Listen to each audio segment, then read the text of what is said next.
Hi guys, today we are going to learn how to set nighttime lighting in Adonai using the real-time rendering option.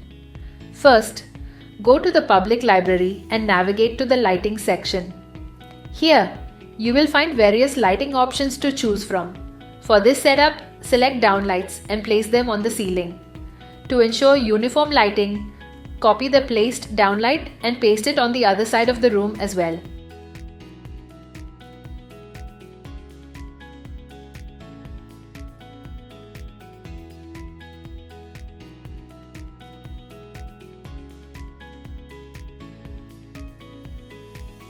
Once the lighting is placed, go to the images or video section to begin rendering. Here, follow these steps. Select the desired angle for your scene. Choose the lighting mode as nighttime to create a nighttime atmosphere. Set the environment to match the desired ambiance.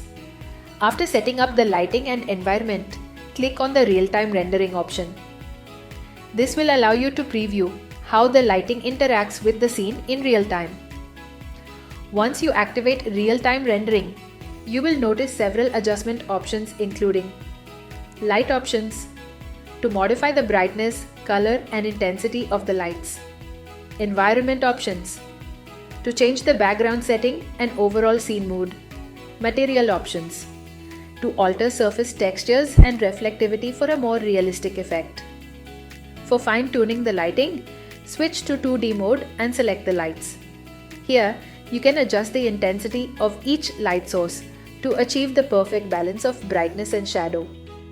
On the right side of the interface, you will see a preview window where you can observe the real-time updates as you change the lighting parameters.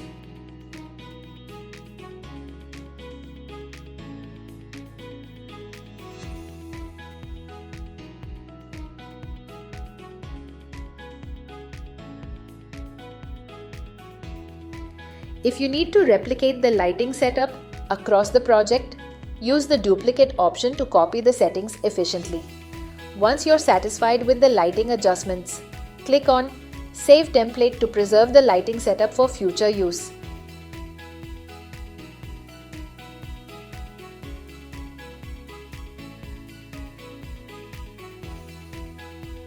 Select the desired view for rendering. Click on Generate to finalize the rendering. Now you can see the final rendered image with the nighttime lighting applied. That's it. You have successfully set up nighttime lighting using Adonai's real-time rendering feature. Hope this helps.